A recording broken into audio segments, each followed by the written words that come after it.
It's all turned into a bit of a pain in the ass, but that's right. What's up everybody, and welcome back to another video. So I'm not very pumped about this one. I'm actually pretty pissed off. I've tried, you would have seen in that last video, we ended up with pretty much no oil pressure. It was like below 10 psi, and it's pretty much still concluding to having to pull it back apart, or at least just to the oil pump. Gonna check the usual stuff like the oil pressure relief valve inside the pump, and also the O-ring on the pickup and everything like that. Luckily it's actually pretty easy to get like the front clip of the car off and out the way, so I don't have to take the motor out or anything. There's not a lot of room down here, so I'll just pull the radiator out, pull all this front off, and then it's nice and easy to work on. It's not really what I wanted to be doing. I just want to drive the thing, but hopefully it's nothing too major.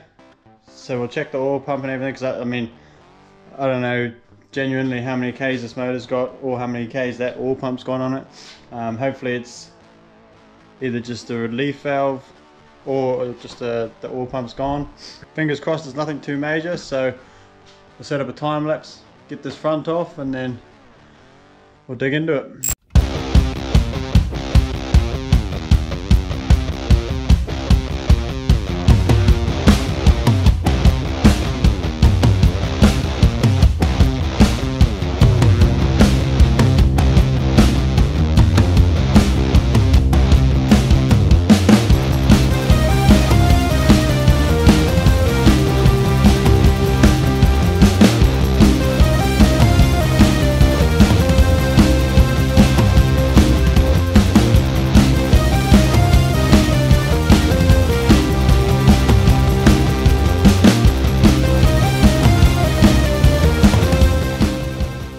Alright guys, we've actually got the front off pretty quick.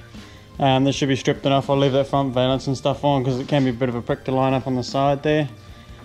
So now I'm pretty much just going to pull the water pump apart, just chuck some extra towels down in case it spills more out of the block. Hopefully it's all drained out already, but there's bound to be a bit spill out. Pull the water pump off, pull the crank pulley off, and then we can get into the oil pump in behind here. It's actually not going too badly, it's going pretty quick really, but still not ideal having to do it at all. But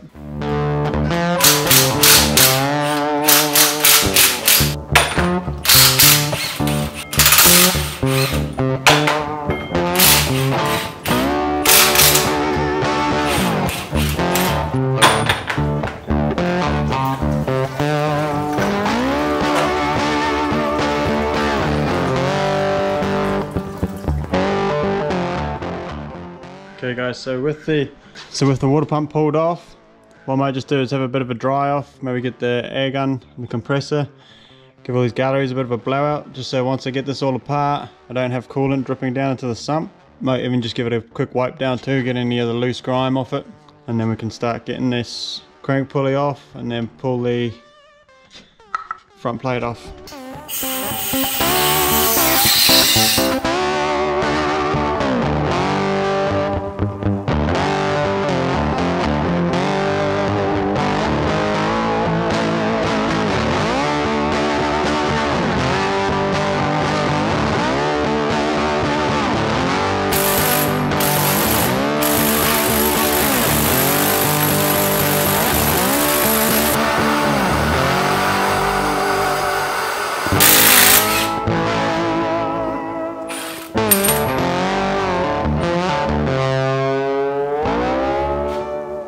Sweet. The high output battery on the Milwaukee actually made a difference.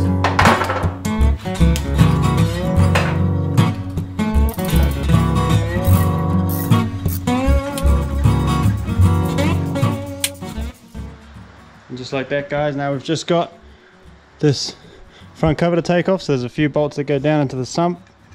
Those two there, and then 1, 2, 3, 4, 5, 6, 7, 8 all up. So we'll whip those out and have a look what's behind there. I haven't actually pulled one of these motors this far apart, so it's all nice and new to me.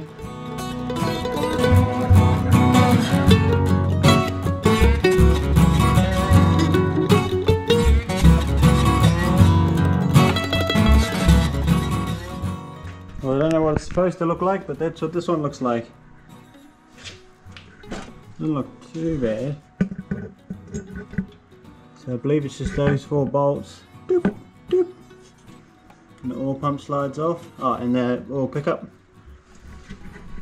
One thing I do want to do, probably while it's all bolted up like it is now, is I'll just go and get a decent headlamp, and I just want to have a look at the pickup and make sure I'm happy with where the pickup's sitting inside the pump, and also make sure it's sitting nice and flat where the O-ring seats.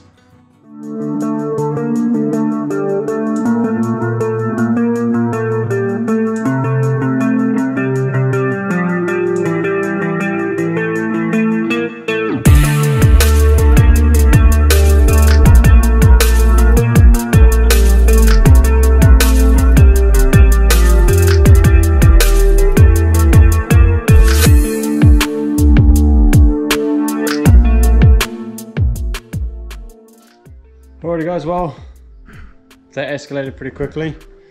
It's not actually too bad to drop the subframe out. It's mostly just you got to pull some of the alternator wires and stuff back through.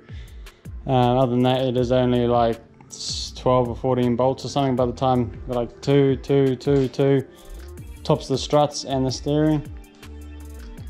So now we have nice clear access to the sump. So I guess all that's left to do now is we'll drop all the sump bolts and have a look inside, see what the verdict is. I think we're going to have to drop a couple of caps and check some bearings, I think, which is not ideal, but we'll get this pump off first and we'll have a look at that and check that relief valve and stuff. I can see the shuttle of the relief valve. I can see it just in here, but it's a case of whether sorry, this one here. See the shuttle just in here, but I just got to check that it's actually moving freely. Man, it just got real hot in here all of a sudden. It's been raining all day, it's been nice and cool, but I think the sun's just starting to come out now, so it's about to get sweaty. So we'll get these bolts out, eh?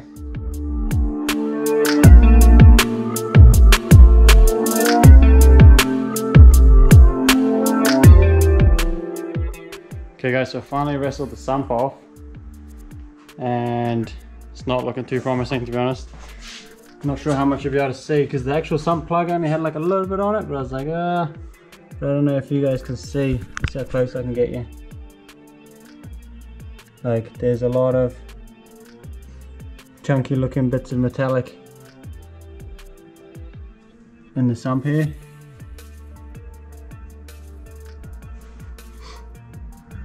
So, and like, because the oil pump doesn't look too bad, I'm going to chuck it in the bucket now and wash it with some petrol, but everything else sort of looks sweet. But I'm thinking it has done a bearing, so I'll pull that oil tray out now and I'll go through and start having a look at the bearings, which is not cool, but is what it is. Yeah, it's pretty shit, but that's what you get for buying an unknown K's motor. We'll see what we can find. Okay guys, so with the sump off, I could undo the little brace for the intake on the oil pump. I just put it over here because I was going to chuck them all in this box, put some petrol in here, give it all a clean up. And I noticed, thought I'll take the pickup out, and it's actually like, there's an O-ring there, but it's super old, and you can see because it's actually got a big flat edge, like it's been squashed for that long, it's deformed. See how it's gone flat, it's not actually round.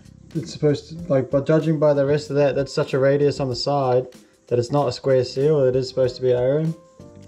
And I'm wondering if that's part of my problem as well. Because like I can move that, when that bolt's not in there, like I can like move that around. So as soon as that starts sucking hard, whether it's sucking in air, because that might be part of my problem, but I'm also going to still pull that cradle off and check a couple of bearings, maybe just check a couple of the back bearings because they're the furthest from the oil pump. Just have a look because there is that yuck stuff in the sump, whether that stuff that's just been rinsed through the motor because I've drained it and put clean oil through and whatnot. I don't know, I'll still check the bearings, but I'm actually starting to wonder if this will be my problem. And then we'll also pull this apart and check our pressure relief valve in the oil pump as well. So we'll go and pull that cradle off and have a look.